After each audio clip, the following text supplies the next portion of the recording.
How do we build a satellite? A satellite is an object which circles around a planet, like this one, or, yes, this one. Building a satellite is complex and requires skill and precision.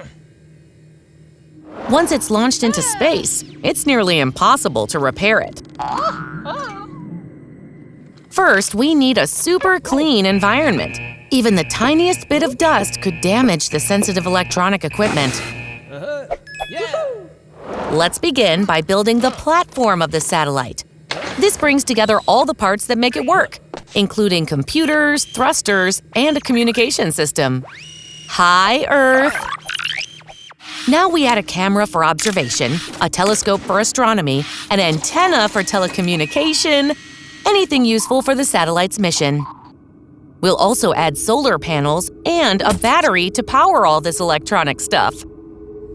Our satellite will have to go through extreme temperatures. So we test it in a thermal chamber. Wow, that gets hot. And we give the satellite a protective golden coating, like a thermal blanket. We need at least 12 months to assemble and test the satellite. When it's ready, we bring it to the Space Center and place it inside the nose of a rocket. Ready for takeoff! What would you want to add to your satellite?